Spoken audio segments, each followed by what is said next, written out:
Bonjour, suite à ma vidéo conseils pour bien organiser sa chaîne et à de nombreuses demandes de conseils pour les photos, je reviens dans une nouvelle vidéo pour vous donner tous mes conseils pour réussir ces photos en extérieur. J'espère qu'elle vous plaira, la première vidéo de cette série ayant été très appréciée. J'ai décidé de vous faire une vidéo dans laquelle je vous partage tous mes conseils et astuces pour réussir à faire des photos réalistes en extérieur de nos figurines évidemment.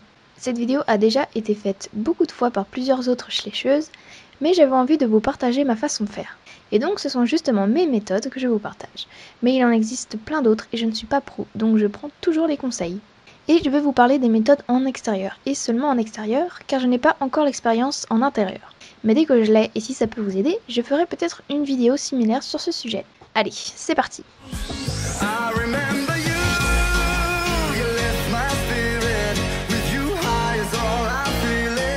Voici donc le sommaire. Je le mets pour que vous puissiez accéder à n'importe quelle partie de la vidéo si vous connaissez déjà certaines astuces, ou pour revoir un passage, mais dans le cas contraire, je vous conseille de la regarder en entier, puisque les conseils que je vais vous donner sont dépendants les uns des autres et qu'il faut tous les prendre en compte pour s'améliorer.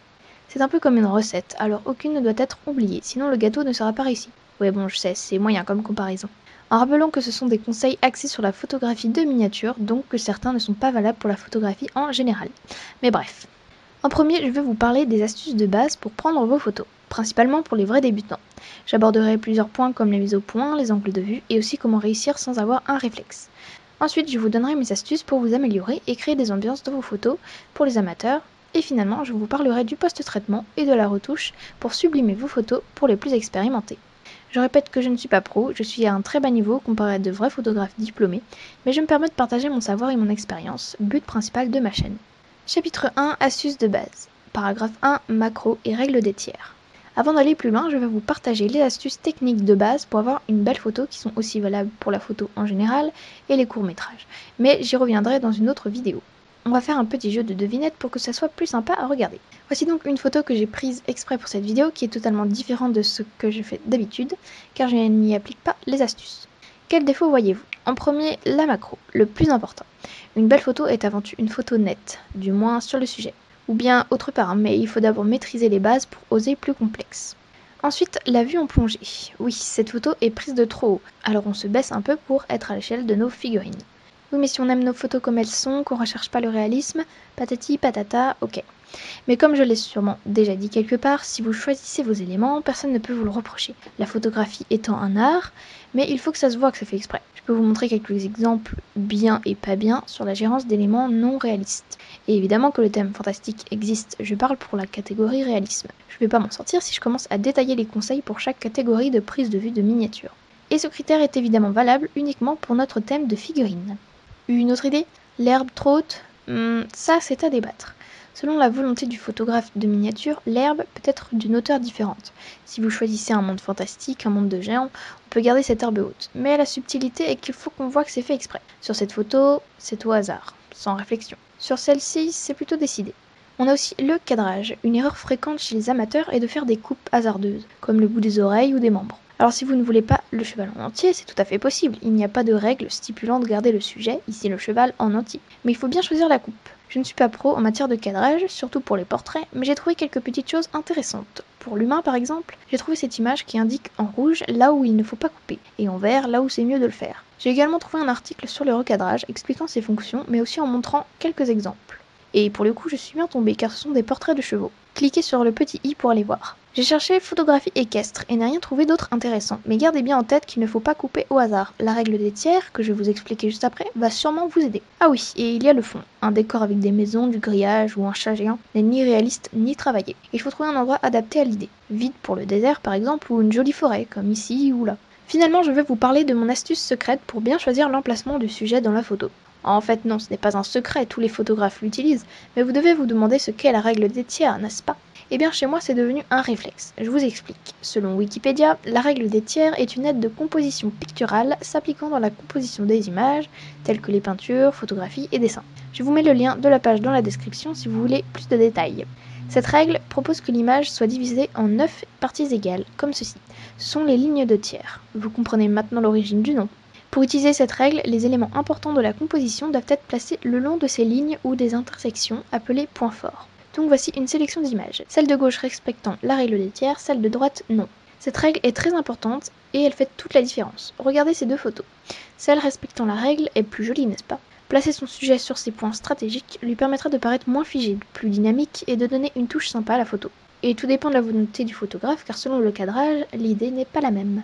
Paragraphe 2. Réflexe ou smartphone. Ensuite, parlons un peu de l'appareil photo. NXL a exprimé sur son blog son avis par rapport à l'inégalité dans les concours photo concernant le matériel. Donc elle a bien raison, on n'est pas à égalité. Mais il faut penser que tout le monde n'a pas les moyens, l'âge ou même l'expérience pour acquérir un tel équipement. Alors on fait avec ce que l'on a. Mais pensez bien que mettre tout le monde à égalité sur cette compétence est impossible. Personne ne commence la photo au même moment, au même âge et avec les mêmes ambitions. La plupart des gens se procurent un meilleur appareil au moment de vouloir aller plus loin, de se perfectionner. On a tous commencé un jour avec un smartphone ou un compact. C'est juste le niveau qui est différent car on ne commence pas tous au même moment et on ne peut pas grand chose contre cette différence d'expérience dans les concours. Mais de voir qu'il y a meilleur que nous dans les domaines nous permet de nous perfectionner, de repousser nos limites. Bref, je suis pas là pour philosopher, mais bel et bien pour prouver qu'un bon smartphone fait très bien l'affaire. Si le vôtre est capable de faire la mise au point et quelques réglages en plus, vous pouvez déjà faire de grandes choses. Pensez juste à tous les conseils cités précédemment et pour arriver au même niveau que les réflexes, ou presque, modifiez un peu votre photo sur un logiciel gratuit en ligne. Vous verrez tout de suite la différence. Ceci dit, une photo floue reste floue et une photo de mauvaise qualité reste de mauvaise qualité. On ne peut pas tout régler avec un logiciel, les réglages sur le moment de prendre la photo seront d'autant plus importants.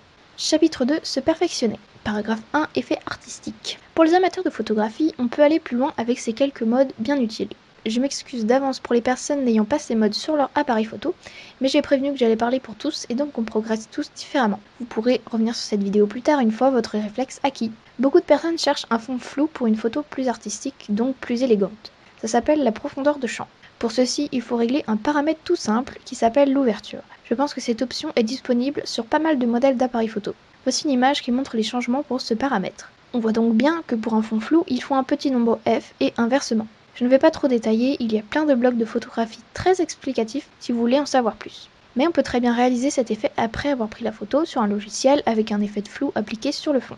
Il y a également un petit mode auquel on ne pense pas souvent dans notre domaine, mais qui peut vraiment faire de la vitesse d'obturation, comme j'ai fait sur ces photos. Je ne vais pas détailler ce point très technique, je vous mettrai un lien dans la description. Paragraphe 2. Oser l'original. Parfois on veut tenter l'original, mais on ne sait pas comment s'y prendre et notre photo ne rend pas si bien qu'on l'aurait voulu. Je parle par exemple d'un sujet flou. C'est tout à fait possible de faire cet effet, mais pas toujours facile de montrer comme fait exprès. Le meilleur moyen est d'expérimenter. Tester toutes sortes de choses, allant du cadrage à la mise au point sur différents endroits ou à des mises en scène délirantes. Faites des tests et partagez-les pour recevoir des conseils et avis qui vous feront vous améliorer. Chapitre 3. Aller plus loin. Le post-traitement. Le post-traitement des photos, ou la retouche, appelée vulgairement par les ignorants, est une étape cruciale pour sublimer vos photos et les rendre telles que vous voulez qu'elles soient. Les quelques réglages de base indispensables sont les contrastes, les ombres et les lumières. Selon l'effet voulu, vous choisissez vos réglages. J'ai trouvé pour vous un site web pour post-traiter ces photos en ligne avec plein de fonctionnalités comme il y a sur les logiciels payants que j'utilise. N'hésitez pas à aller voir la description et amusez-vous avec ce logiciel. Je ne vous parle pas du format RAW, non disponible sur tous les appareils, un paramètre qu'il est important de régler pour mieux modifier ces photos. Je vous mets un lien dans la description et dans le petit i si vous voulez en savoir plus. Il existe aussi des logiciels pour les grosses retouches. Photoshop par exemple pour enlever un élément disgracieux du décor ou une tâche, etc.